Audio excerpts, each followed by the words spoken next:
Cream ಏನು ಹಾಕಿದ್ದೀರಾ? Cream ಏನು ಹಾಕಿಲ್ಲ, just moisturiser.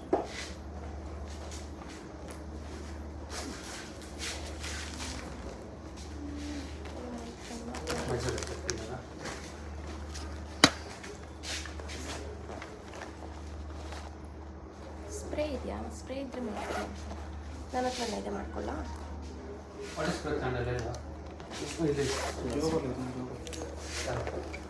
Rose butter spray ಇದೆ.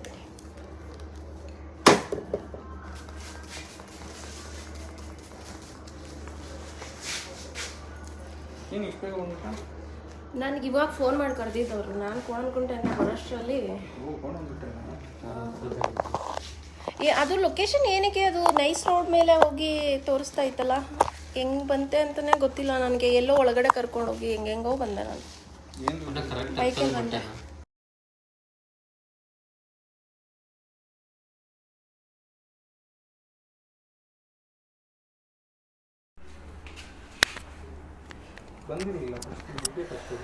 ಇಲ್ಲ ಇಲ್ಲ ಸರು, ಪ್ರೇಮ್ ಸರ್ ತುಂಬ ಸಲ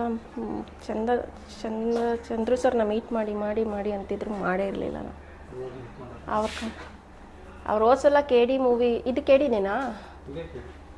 ಇದೇನಾ ಕೆ ಡಿ? ಅವಾಗ ಮೈಸೂರು ಕರೆದಿದ್ರು. ಅದೆಲ್ಲೋ ಇದ್ದೀನಿ, ಮೈಸೂರು ಕರೆದಿದ್ರು ಅವಾಗ. ಟಕ್ಕಂತ ಲಾಸ್ಟಲ್ಲೇ ಕರೀತಾರ ನಾನು ಯಾವಾಗಲೂ. ನಾನು ಹೇಳಿದಾಗ ಐತೆ ಮಾಡಲ್ಲ. ನಾ ಸೀರಿಯಲಲ್ಲಿ ಮಾಡಿರ್ತೀನಿ. ನಾವು ದೊಡ್ಡ ಸ್ಟಾರ್ ಕಾಸ್ಟ್ ಮೂವಿಗಳೆಲ್ಲ ಜಾಸ್ತಿ ಮಾಡಿಲ್ಲ. ಏಕಲವ್ಯದಲ್ಲಿ ಮಾಡಿದ್ವಿ ಡ್ಯಾನ್ಸರ್ಸ್, UB ಸಿಟಿ. ಹಾಂ, ಬಟ್ ಆವಾಗ ನಾನು ಕಾಲೇಜು ನೈಟ್ ಶೂಟು ಆ ಥರ ಶೂಟ್ ಮಾಡ್ತಾಯಿದ್ದಿದ್ದು.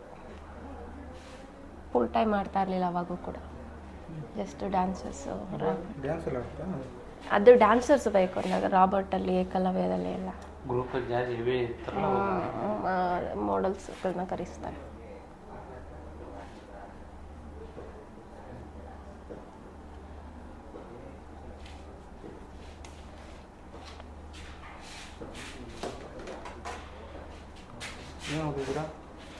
ನಾನು ಫ್ಯಾಷನ್ ಡಿಸೈನರ್.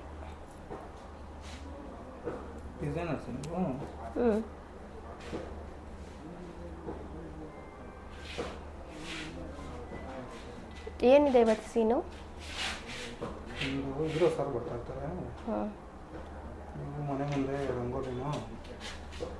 ಜೂನಿಯರ್ ಆಗ ಕರೆಸಿಲ್ಲ ತಾನೆ? ಏನೋ ಒಂದು ಮಾಡ್ತಿರ್ತಾರೆ, ಇಲ್ಲ ನಿಮ್ಮ ಥರ ಒಂದು 3 ಜನ ಕರೆಸಿದ್ದಾರೆ. ಹಾಂ, ಡೈಲಾಗ್ಸ್ ಇರಲ್ವಾ? ಆಮೇಲೆ ಸಾರ್ ಅದು ನಮಗೆ ಗೊತ್ತಿರುತ್ತೆ. ಇಲ್ಲ ಇರುತ್ತೆ ಸಾರಿಗೆ ನೀವೇನೋ ಮಾಡ್ತಿರ್ತೀರಾ, ಅದ್ರ ಮೇಲೆ ಹೋಗ್ತಿರ್ತಾರೆ ಅವರು. ನಿಮಗೆ ಅವಾಗ ಒಂದು ಡೈಲಾಗ್.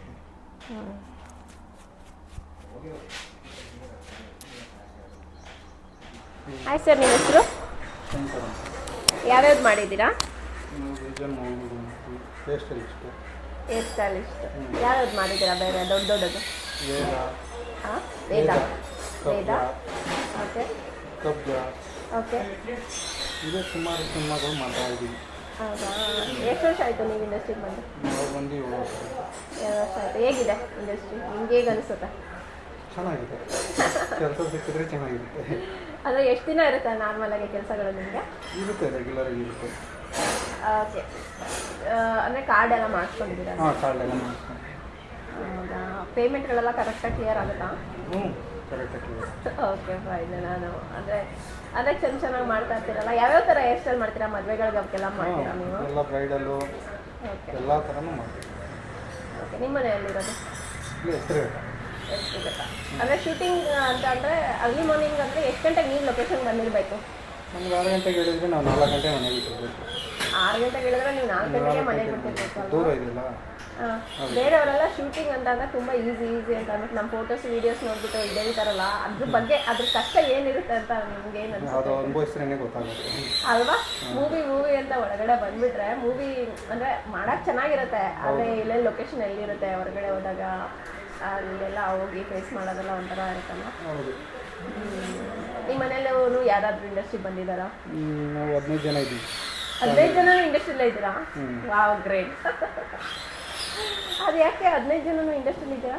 ಅವಾಗಿಂದ ಇಂಡಸ್ಟ್ರಿ ಇರೋದು ನಮ್ಮ ಮನೆಯವರೆಲ್ಲ. ಮನೆಯವರಲ್ಲ ಅಂದರೆ ಆರ್ಟಿಸ್ಟ್ ಆಗಿದ್ದಾರಾ, ಬೇರೆ ಏನೇನಾದರೂ ಆಗಿದ್ದಾರಾ? ಎಲ್ಲ ಹೇರ್ ಸ್ಟೈಲಿಸ್ಟು, ವಿಗ್ ಮೇಕರ್ಸ್. ಹೌದಾ? ಓಕೆ. ನಿಮ್ಮ ಮನೇಲಿ ಅಂದರೆ ಮೂವಿ ಸೆಟ್ಟಲ್ಲಿ ತುಂಬ ಚೆನ್ನಾಗಿ ಗೊತ್ತಿರುತ್ತಲ್ವ, ನೀವು ಯಾಕೆ ಆರ್ಟಿಸ್ಟ್ ಆಗೋಕ್ಕೆ ಟ್ರೈ ಮಾಡಿಲ್ಲ? ಅಂದರೆ ಎಷ್ಟೊಂದು ಆ ಕ್ಯಾರೆಕ್ಟರ್ ಬರ್ತಾ ಇರುತ್ತಲ್ವ, ನಾನು ನೋಡ್ದಂಗೆ ನಾನು ಸಂದರ್ಭ ಮೇಲೆ ಮೇಕಪ್ ಮಾಡ್ತಾ ಇರೋರಲ್ಲ ನಮ್ಮ ಜೊತೆ ಇದು ಮಾಡೋಕ್ಕೆ, ಏನೋ 1-2 ಡೈಲಾಗ್ ಇರುತ್ತೆ, ಕೆಲವು ಸಲ ಹಿಂದೆ ಮುಂದೆ ಓಡಾಡೋಕ್ಕೆ ಹಂಗೆಲ್ಲ ಕರೀತಾ ಇರ್ತಾರಲ್ಲ, ನೀವು ಯಾವ್ದಾದ್ರು ಮೂವಿಗಳಲ್ಲಿ ಟ್ರೈ ಮಾಡಿದ್ದೀರಾ? ಇಲ್ಲ, ತೆರೆ ಹಿಂದೆ ಕೆಲಸ ಮಾಡೋದಷ್ಟೇ. ಕೆಲಸ ಮಾಡೋದಷ್ಟೇ, ಸ್ಕ್ರೀನ್ ಮುಂದೆ ಹೋಗೇ ಇಲ್ಲ ನೀವು. ಮತ್ತೆ ಆ್ಯಕ್ಟ್ ಮಾಡೋದು ತುಂಬ ಈಸಿ ಅನ್ಕೊಂತಾರಲ್ಲ ಕೆಲವರು, ಅದ್ರ ಬಗ್ಗೆ ಏನಂತೀರಾ? ಇಲ್ಲ, ಅದು ತುಂಬ ಅದೊಂದು ಟ್ಯಾಲೆಂಟ್. ಅದಲ್ಲ ಆ್ಯಕ್ಟ್ ಮಾಡೋದು ಬಂದಕ್ಕೆ, ಸಡನ್ನಾಗಿ ಬಂದಕ್ಕೆ ಎಲ್ಲರೂ ಆ್ಯಕ್ಟ್ ಮಾಡ್ಬೋದಾ? ಮಾಡೋಕ್ಕಾಗಲ್ಲ, ಅದೊಂದು ಅವ್ರ ಕಲೆ ಇರಬೇಕು ಅಲ್ವಾ? ಕೆಲವ್ರು ಕೇಳ್ತಾ ಇರ್ತಾರೆ ನನ್ನ ಫೇಸ್ಬುಕ್ಕಲ್ಲಿ, ನೀವು ಹೋಗ್ತಾ ಇರ್ತೀರಲ್ಲ ನಾನು ಕರೀರಿ ಅಂತ, ಅದಕ್ಕೆ ಅವ್ರಿಗೆ ಏನು ಹೇಳಬೇಕು ಅಂತ ನನಗೆ ಗೊತ್ತಾಗಲ್ಲ. ಅದಕ್ಕೆ ಸರಿ ಆಯಿತು, ಥ್ಯಾಂಕ್ ಯು ಸೋ ಮಚ್. ತುಂಬ ಚೆನ್ನಾಗಿ ರೆಡಿ ಮಾಡ್ಕೊತಿದ್ದೀರಾ. ಇದು ಯಾವ ಸೆಟ್ ಅಂತ ನಿಮ್ಮ ಬಾಯಲ್ಲಿ ಹೇಳ್ಬಿಡಿ. KD ಸೆಟ್ಟು, ಪ್ರೇಮ್ ಸರ್ ನಿರ್ದೇಶನ, ಧ್ರುವ ಸರ್ ಆ್ಯಕ್ಟ್ ಮಾಡ್ತಾ ಇರುವ KD ಸೆಟ್ಟಲ್ಲಿ ನಾನು ಕೂಡ ಆ್ಯಕ್ಟ್ ಮಾಡೋಕ್ಕೆ ಬಂದಿದ್ದೀನಿ ಇವಾಗ. ನಾನು ಇವರೆಲ್ಲ ಒಂದ್ಸಲ ನನ್ನ ಮೇಕ್ ಓವರ್ ಹೇಗಿರುತ್ತೆ ಅಂತ ಅಂದ್ಬಿಟ್ಟು ರೆಕಾರ್ಡ್ ಮಾಡ್ಕೊತಾ ಇದ್ದೀನಿ. Thank you so much sir.